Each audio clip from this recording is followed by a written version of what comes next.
EO को न अध्यक्ष की परवाह न ही पार्षदों की। पूर्व में भी कलेक्टर से लेकर मंत्री तक लगा चुके हैं गुहार।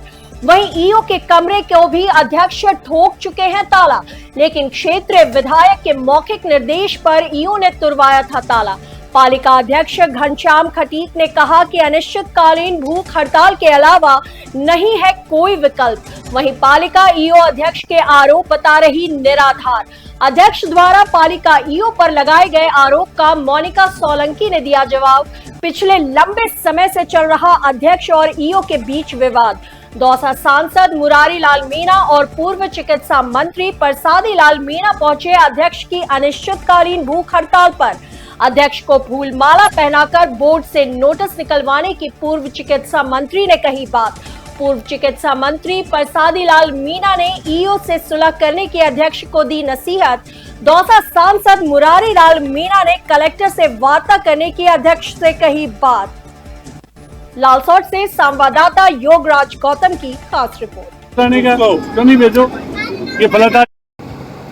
आपको भी मीडिया के माध्यम से पता है कि अखबारबाजी जो हो रही है, हमारी समस्या का समाधान कोई नहीं हो रहा है।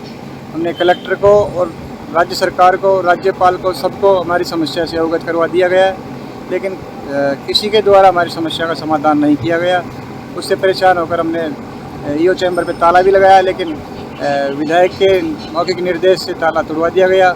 उसके बाद में हमने ये निर्णय लिया कि हमारी समस्याओं का जब तक समाधान नहीं होगा, मैं भूख हड़ताल करूँगा। मैडम, आपकी कार्यशैली को लेकर आज एक प्रतिनिधि धरने पर बैठ गया है और भूख हड़ताल पर बैठा हुआ है और उसने कई आरोप लगाए हैं आपके ऊपर, क्या कहना चाहोगे इसमें? अगर उनको ऐसा लग रहा है मेरी कार्यशैली गलत है, मेरे के द्वारा मेरे जो कर्तव्य या ड्यूटी है वो पूरी नहीं की जा रही है, तो वो ये एक बार भी बताएं या वो खुद अपने स्तर पर इस चीज़ को सिद्ध करने की कोशिश करें कि मेरे द्वारा मेरे कर्तव्यों का निर्वहन नहीं किया जा रहा है। क्या उनके द्वारा आज तक मुझे ये बताया गया कि मैडम आपको ये करना है? क्या उनके द्वारा मुझे आज तक ये बताया गया कि मैडम आपने ये काम नहीं किया? क्या उनके द्वारा मुझे कभी लिखित में, मौखिक भी या किसी पर्टिकुलर कोई मतलब ऐसे भी जैसे कभी मिलते हैं तो कभी बोला कि मैडम आप काम नहीं कर रही हैं? अगर ऐसा उनके द्वारा बोला गया है तो वो मुझे एक बार बताएं कि मैंने उनके किस आदेश की अवहेलना करी है, कि क्या उन्होंने मुझे कोई निर्देश प्रदान किए जो मैंने नहीं सुने, या उन्होंने मुझे कुछ ऐसा बोला कि मैंने उनको बिल्कुल परे कर दिया। वो जिस तरह से बोल रहे हैं कि मैं मनमानी कर रही हूँ, मैं मनमर्जी कर रही हूँ, क्या मैंने मनमर्जी की है, तो ये वो ही बताएं मैंने किस तरह की मनमर्जी की है, किस तरह की मैं अपने क्या कहते हैं नियमों से हटके या परे काम कर रही हूँ। जब आचार संहिता थी तब मैं उसमें बाधित थी। अभी मुझे पता है मेरे नियम क्या है, मुझे पता है जब तक मुझे अध्यक्ष प्रस्ताव बनाकर अनुमोदित कर कोई कार्य नहीं देगा तो मैं वो कार्य कैसे संपादित कर सकती हूँ। ये अध्यक्ष का कार्य है कि वो मुझे बतावे कि एक्चुअल में वो चाहते क्या है। वो जब तक मुझे बताएंगे नहीं, मैं कुछ नहीं कर पाऊंगी। इस बीच में मैं आपसे ये भी कहना चाहूंगी कि अध्यक्ष महोदय खुद ही किसी चीज में इंटरेस्ट नहीं लेते। पूर्व के अधिकारियों से भी मैंने संपर्क किया था कि भाई इनकी कोई समस्या है, क्या बात है, तो आप बताएं। तो उन्होंने भी यही कहा कि हमने कई बार कोशिश की है इनसे, कई बार मान लो मुझसे तो उनको परेशानी है, पर पूर्व के अधिकारियों से भी परेशानी थी। उन्होंने भी स्पष्ट बोला है कि हमने कई बार समन्वय स्थापित करने की कोशिश की कि भाई ये टेंडर, सफाई का टेंडर बहुत आवश्यक है, इसको करवाना है। उन्होंने उसमें कोई इंटरेस्ट नहीं लिया। सफाई जो इतनी इंपॉर्टेंट चीज होती है जिसके लिए हम लोग क्यों आए, हम नगर पालिका क्यों बने, इसीलिए बने ना कि डोर टू डोर होगा, सिटी जैसी सुविधाएं मिलेंगी, कचरा हमारे घर से जाएगा, निस्तारण होगा। वो उसमें इंटरेस्टेड नहीं है। हमें पता है कि हम कैसे सीमित संसाधनों से कैसे किस तरीके से सफाई की व्यवस्था को सुचारू करे हुए हैं, किस तरह से सफाई कर्मचारियों के हितों को सर्वोपरि रखकर अपनी चीजों को एक तरफ दबाकर काम कर रहे हैं। मैडम, आपने एकल खाता खुलवा लिया बैंक के अंदर बिना अध्यक्ष की अनुमति के।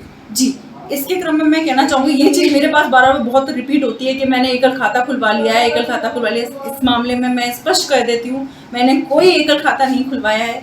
मुझसे पूर्व के जो भी ईओस थे उनको स्पष्ट निर्देश प्रदान किए गए थे और उससे पहले के लोगों जो भी ईओस थे उन्होंने सरकार के निर्देशों की पालना में पालिका गठन उपरांत खाता खुलवाया है।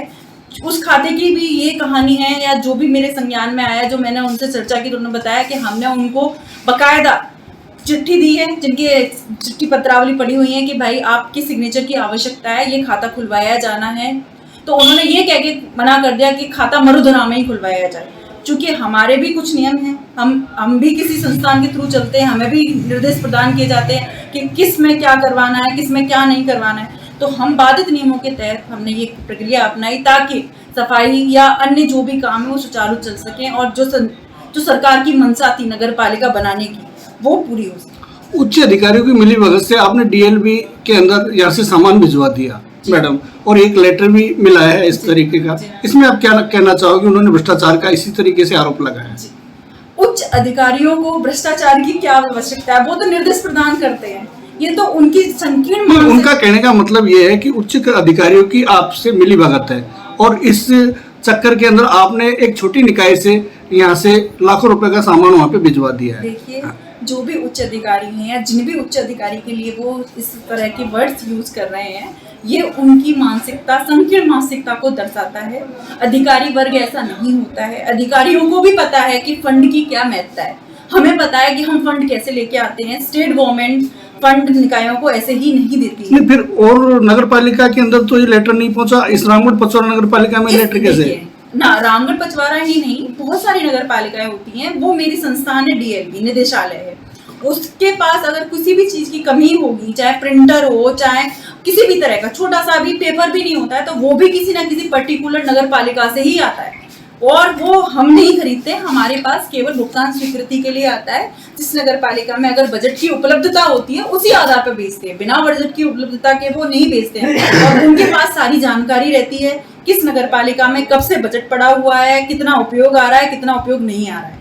उन्होंने भी यही देखा होगा कि यहाँ अगर कोई बजट है, किसी भी कारण से आया हो, चाहे कार्यालय संचालन के लिए आया हो, चाहे सफाई के लिए आया हो, चाहे किसी भी परिस्थिति के लिए आया हो, वो खत्म नहीं हो रहा है, तो उन्होंने अपने कार्यालय के लिए जो भी आवश्यक लगा उसके लिए कर दिया। इसमें किसी भी तरह का कोई मिलीभगत नहीं होती है।